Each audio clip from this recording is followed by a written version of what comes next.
20% का circuit filter लग चुका है और बीपीएल में भी देखिए 10% का सर्किट चिपक चुका है। तो 9.82 यानी करीब करीब देखिए 10% का सर्किट चिपक चुका है। तो आज मिड कैप का टेम्पो इतना गजब का है जिसका हिसाब नहीं, आप बात करिए और देखिए स्टॉक्स में तेजी देखने को मिले। सारे के सारे ट्रेडर्स जो हैं देखिए वो वापस आ गए हैं और नए संवत में जहां हम लोग सुबह देखिए बहुत सारे स्टॉक्स की बात कर रहे थे, उन सब में रैली देखने को मिल रही है। लेकिन मुझे लग रहा है कि ये जो स्पेस है ये एक्टिव रह सकता है। एलएनटी में इतनी बड़ी तेजी हुई है और लोगों ने मिस किया है। एलएनटी के बाद जो क्यूमिंस, एबीबी, सीमेंस, इन सब में रैली, और ये वो सेक्टर है जो भागता हुआ नजर आ रहा है। तो हेमंत जी, आपने एलएनटी ने अपना 200 डीएमए 4 या 5 दिन पहले तोड़ा था जब 1033 प्राइस था, और अब आप देखिए इसने फ्रंटलाइन काउंटर होते होते हर जगह एक बहुत बढ़िया स्विंग ट्रेड सेटअप किया है।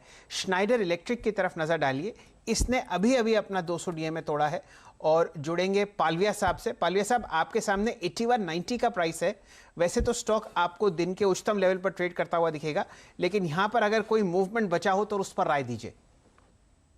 जी बिल्कुल शैल जी, इसमें भी मोमेंटम बन चुका है और ये स्टॉक जिस तरीके से मूव हो रहा है, मुझे लगता है कि स्टॉक के जो नेक्स्ट टारगेट, इमीडिएट टारगेट आएंगे वो आएंगे करीब 86। ये तो मुझे लगता है ड्यूरिंग द डे आ जाएगा और ये 86 का ब्रेकआउट अगर आज के सेशन में क्लोजिंग बेसिस पे इसके ऊपर अब ये स्टॉक क्लोज होगा तो फिर ये स्टॉक का जो नेक्स्ट टारगेट बन के आ रहा है वो आ रहा है करीब 95 और 98 के आसपास। तो मुझे लगता है बिल्कुल बाय करना चाहिए, क्योंकि जिस तरीके से मिड कैप में मोमेंटम बना है और स्टॉक में अगर हम देखेंगे तो जो एक्शन है वो लास्ट वीक में ही एक बार हमें एक्शन ऑलरेडी इस स्टॉक में भी आते हुए दिखी थी और ये फॉलो अप बाइंग आज बनी है। तो ये स्टॉक में भी बाय करना चाहिए। 80.50 80 रुपए 50 पैसे का स्टॉप लॉस रखे। टारगेट जो होगा 1 से 2 ट्रेडिंग सेशन के 95 और 98 तक के होने चाहिए। आपने देखिए, मैं देख रहा हूं इसमें 75% तो प्रमोटर की हिस्सेदारी है और 75% जहां प्रमोटर्स हों देखिए वहां चिंता की बात नहीं होती है। और ये अच्छी बात है कि 75% प्रमोटर्स की हिस्सेदारी है। और देखिए 10% ऊपर श्नाइडर इलेक्ट्रिक्स 11% ऊपर हो गया अब तो। हेमंत जी, आज का सर्किट इस पे 90 रुपये 95 पैसे है। और अब आप देखिए, आपने रियल एस्टेट स्टॉक्स में तेजी कराई पिछले पूरे हफ्ते। जी हाँ, और काफ़ी सारे लोग जो हैं आजकल घर के ऑटोमेशन के पीछे बिल्कुल क्या कहना चाहिए, आमादा हैं। हाँ, चलिए आपका शब्द इस्तेमाल कर लेते हैं, दीवाने हैं। और श्नाइडर बहुत सारे ऐसे प्रोडक्ट्स बनाता है जिनसे आप आराम से अपने सोफे पर बैठे अपने बाथरूम में गीजर ऑन कर सकते हैं, बाहर का दरवाजा खोल सकते हैं। चल गया है, बहुत ज़बरदस्त तरीके से चला है। बहुत लोग इस ऑटोमेशन में कई करोड़ रुपए हेमंत जी खर्च करते हैं। जो घर की कीमत है वो आपको ऑटोमेशन और खासकर यूँ समझ लीजिए टाइल्स लगवाने में लग जाती है। आज हम लोग सुबह सुबह ब्रेकफास्ट में चर्चा भी कर रहे थे। 85 रुपये 5 पैसे। सही बात है, 11% ऊपर श्नाइडर। और आज दिन इसी तरह के स्टॉक्स का है। मयूरेश जी, ये हो क्या रहा है? ये सेक्टर अभी तक चला नहीं है इसलिए इसमें इतना मूवमेंट है। लीडर्स के बाद मिड कैप्स चल रहे हैं। आप देखिए ये पूरा का पूरा स्पेस जो कैपिटल गुड्स की एंसिलरी वाला स्पेस है ये बढ़ता ही जा रहा है। श्नाइडर हो गया आप 13% ऊपर। बीजीआर में मैं देख रहा था थोड़ी देर पहले 10% का सर्किट लग गया था इंट्राडे में। बीपीएल की हमने अभी अभी बात करी। एचपीएल इलेक्ट्रिक 20% के सर्किट पर। इस स्पेस पर आपकी टिप्पणी सर? पॉजिटिव रहेगी हेमंत जी। आई थिंक दो मुख्य कारण हैं। पहला, आई थिंक जो इकोनॉमिक एक्टिविटी रिज्यूम होगी थर्ड क्वार्टर बाद और जो गवर्नमेंट की केपेक्स पेंडिंग आएगी, I think that will provide a huge booster for this sector as a whole, क्योंकि काफी अंडर परफॉर्म कर चुका है पिछले कई क्वार्टर से। दूसरा देखिए, वर्क ऑर्डर फ्लोज जो होते हैं, ऑर्डर फ्लोज बहुत इंपॉर्टेंट होते हैं सेक्टर के लिए, because that determines their entire working capital cycle. अभी वर्किंग कैपिटल साइकिल थोड़ा डाउनवर्ड गया था क्योंकि ऑर्डर्स आ नहीं रहे थे और जितने ऑर्डर्स आ रहे थे वो लो मार्जिन थे और एग्जीक्यूशन ये कर नहीं पा रहे थे। Now since orders will start flowing in, higher margin orders आएंगे, एग्जीक्यूशन कैपेबिलिटीज बढ़ेंगी, तो working capital cycle should start getting better और इसके लिए कैश फ्लोज अच्छे होने लग जाएंगे। तीसरा, आई थिंक जो मोमेंटम ट्रेड हम देखते हैं, I think with vaccine news expected to come through, economic activity coming back to the full, मुझे लगता है stocks like these will start coming back in full throttle, क्योंकि ईयर ऑन ईयर बेसिस पे जब हम कंपेयर करेंगे तो बहुत बढ़िया पोजीशनिंग है।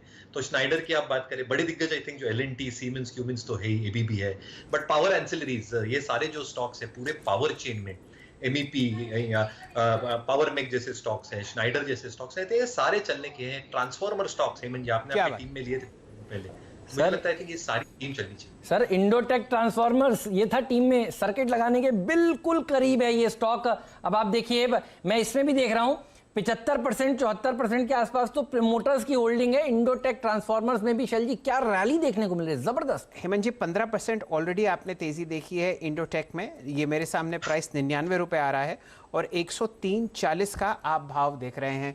जुड़ते हैं पालविया साहब से और आपके सामने प्रस्तुत करते हैं इंडोटेक ट्रांसफॉर्मर्स, जो फिलहाल आपको स्क्रीन पर दौड़ता हुआ दिखेगा। तो चाहे इंडोटेक हो या उससे पहले श्नाइडर हो, बहुत ही ज़बरदस्त तेज़ी आप हेमंत जी के 2020 पिक्स में आते हुए देख रहे हैं। बीजीआर एनर्जी भी हेमंत जी दिन के उच्चतम लेवल पर आपको ट्रेड करता हुआ दिखता है। स्क्रीन पर हेमंत जी 2 ही चार्ट्स दिखा सकते हैं, कोशिश तो एक बार 4 की भी की थी लेकिन क्या कीजिए, नहीं आज के दिन तो लगता है 6 होने चाहिए एक साथ दिखाने तो के लिए। ये मैं आपको यकीन दिला रहा हूँ, मैंने बहुत कोशिश करी थी कि आपको 4 चार्ट्स दिखाऊं, लेकिन वो छोटे छोटे हो जाते हैं ना, मजा नहीं आता। फिर वो खांचे ऐसे दिखते हैं कि आपने अपनी पलक झपक रखी हो, लेकिन 20% रैली आप कैसे दिखाएंगे उसमें, सही बात है ना।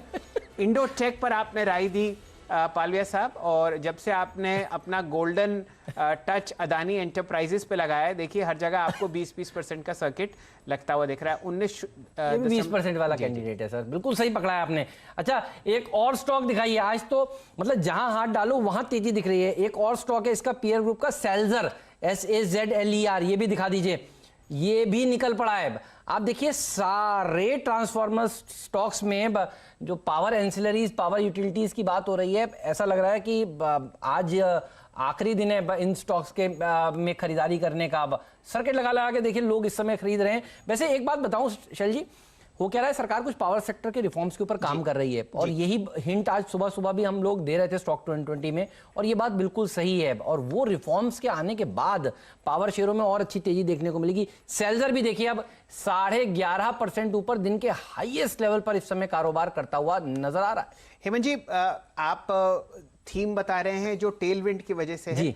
मुझे तो इस बात पे बहुत खुशी होती है कि वापस रियल एस्टेट में आप एक आग जलते हुए देख रहे हैं। और बिल्कुल आप ये समझ लीजिए, जब ऑटोज चलते हैं तो ऑटो एंसिलरी उनके साथ साथ चलता है, और अगर पावर सेक्टर चलेगा तो आपको ये रिटेल पावर स्पेस में ये सब मूव करते हुए दिखेंगे। जो स्विचेस बनाते हैं, आप हैवेल्स की तरफ देख लीजिए, वहाँ पर आपको रिकॉर्ड हाई लगता हुआ दिखेगा। जितने भी ये सारे काउंटर्स हैं जो हम लोग अभी डिस्कस कर रहे हैं, चाहे वो इंडोटेक ट्रांसफॉर्मर्स हो, चाहे सेल्जर हो, चाहे आपको BPL पर मूवमेंट आता हुआ दिख रहा हो। और ये बात भी है कि आज का ही दिन नहीं है, बाकी भी दिन है। तो अगर आपको ऐसा लगता हो कि ये थोड़े गर्म है तो यहाँ पर थोड़ा इत्मीनान करें, लेकिन फिलहाल जो आज की तेजी है वो इसी सेक्टर में आती हुई दिख रही है। सही बात है। तो 52 हफ्तों का उच्चतम स्तर सेल्जर का है 129 रुपए का, और देखिए 120 का आज का इंट्राडे हाई है।